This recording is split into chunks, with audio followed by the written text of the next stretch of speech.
Hello, പുതിയൊരു വീഡിയോയിലേക്ക് എല്ലാവർക്കും സ്വാഗതം. ഇന്നത്തെ എൻ്റെ വീഡിയോ എന്ന് പറയുന്നത് ഇസ്രായേലിൻ്റെ ഒരു ലൈഫ് സ്റ്റൈലിനെ കുറിച്ചാണ്. അപ്പോൾ ഈ വീഡിയോയിൽ നിങ്ങൾക്ക് കാണാൻ സാധിക്കുന്നുണ്ട് ഉയർന്ന ചുറ്റുമതിലും വലിയ ഗേറ്റുകളോടും കൂടിയ വീടുകൾ. അപ്പോൾ ആ ഗേറ്റുകളിൽ ഇതുപോലെയുള്ള നമ്പർ ലോക്ക് നിങ്ങൾക്ക് കാണാൻ സാധിക്കും. അപ്പോൾ പുറമേ നിന്ന് ആ ഫാമിലിയിലല്ലാത്ത ഒരാൾക്കും അതിനുള്ളിലേക്ക് പ്രവേശിക്കാൻ സാധിക്കുകയില്ല. അപ്പോൾ ഇതുപോലെ ഉയർന്ന ചുറ്റുമതിലും അതോടൊപ്പം തന്നെ കാണാൻ സാധിക്കും. അപ്പോൾ അതുപോലെ ഈ വാഹനങ്ങൾക്ക് ഉള്ളിലേക്ക് കയറുന്നതിന് വേണ്ടി വലിയ ഗേറ്റും, അതുപോലെ തൊട്ടടുത്ത് തന്നെ ആളുകൾക്ക് കയറി ഇറങ്ങുന്നതിനായിട്ട് ഒരു ചെറിയ ഗേറ്റും, ആ രീതിയിലാണ് ഇവിടെയുള്ള ഒട്ടുമിക്ക എല്ലാ വീടുകളും തന്നെ നിർമ്മിച്ചിരിക്കുന്നത്. ഇനി തൊട്ടടുത്തുള്ള വീട്ടിൽ ആരാണ് താമസിക്കുന്നതെന്നോ അല്ലെ ഒരു ആഘോഷമോ ബർത്ത്ഡേ ഫംഗ്ഷനോ ഒക്കെ വരുമ്പോൾ അടുത്ത് താമസിക്കുന്നവരോടോ ഇവർ പറയാറില്ല. ആ ഫാമിലിയിലെ അപ്പനും അമ്മയും മക്കളും കൊച്ചുമക്കളും ചേർന്നാണ് ആഘോഷങ്ങളെല്ലാം. ഇതിവിടുത്തെ ഒരു ജീവിത രീതിയാണ്. നമ്മൾ ഇന്ത്യക്കാരായിട്ടുള്ളവർക്ക് ഇതൊക്കെ കാണുമ്പോൾ ഒരു വിഷമം തോന്നുമല്ലേ? നമ്മുടെ നാട്ടിൽ നമ്മുടെ ബന്ധുമിത്രാദികളുടെ ഒപ്പം തന്നെ ഏതൊരാഘോഷത്തിനും നമ്മുടെ അയൽവക്കത്തുള്ളവരെ നമ്മൾ കൂടെ കൂട്ടാറുണ്ട് അല്ലേ? അതാണ് നമ്മുടെ ഒരു സന്തോഷം എന്ന് പറയുന്നത്.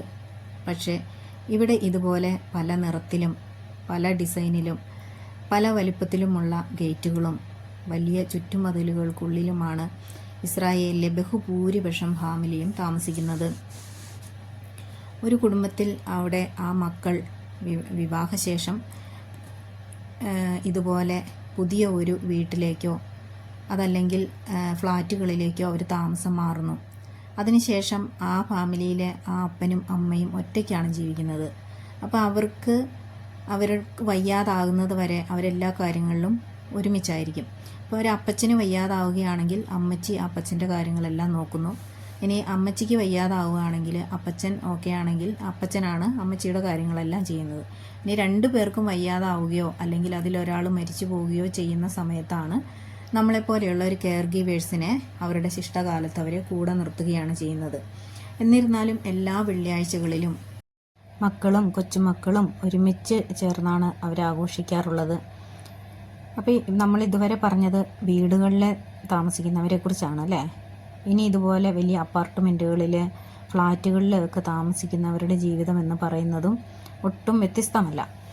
അപ്പം 10, 20, 25 ഒക്കെ നിലകളുള്ള ഇതുപോലെയുള്ള വലിയ വലിയ അപ്പാർട്ട്മെൻറ്റുകളിൽ അപ്പോൾ അവരവരുടെ ഫ്ലാറ്റുകളിൽ എത്ര നമ്പർ നിലയിലാണെങ്കിലും ഇനി 20-ാം നിലയായാലും 23-ാം നിലയായാലും അതിലേക്ക് ലിഫ്റ്റ് വഴിയോ സ്റ്റെയർ വഴിയോ കയറി അവരുടെ നമ്പർ റൂമിൻ്റെ വാതിൽ തുറന്നുള്ളിലേക്ക് കയറി കഴിഞ്ഞാൽ തൊട്ടടുത്ത റൂമിൽ ആരാണ് താമസിക്കുന്നതെന്നോ അവിടെ എന്താണ് നടക്കുന്നതെന്നോ അവരറിയാറില്ല. പരസ്പരം അവർ ഒന്നും ഷെയർ ചെയ്യാറുമില്ല. അവരവരുടേതായ ഒരു ലോകത്ത് അവരവരുടേതായ ആഘോഷങ്ങളും സന്തോഷങ്ങളുമായിട്ട് ജീവിക്കുന്ന ഒരു രീതിയാണ് ഇസ്രായേലിലെ ജനതയുടേതെന്ന് പറയുന്നത്. അപ്പം ഈ ഒരു കാര്യം നിങ്ങളോട് പറയുന്നതിന് വേണ്ടിയിട്ടാണ് ഈ ഒരു കൊച്ചു വീഡിയോ ഞാൻ ചെയ്തത്. നിങ്ങൾക്ക് ഇഷ്ടപ്പെട്ടെങ്കിൽ നിങ്ങൾ ലൈക്ക് ചെയ്യുക, അഭിപ്രായങ്ങൾ കമൻറ്റായി രേഖപ്പെടുത്തുമല്ലോ. അപ്പോൾ വീഡിയോ കണ്ട നിങ്ങൾക്ക് എല്ലാവർക്കും ഒരുപാട് നന്ദി. അടുത്തൊരു വീഡിയോ കാണുന്നവരേക്കും ബൈ ബൈ.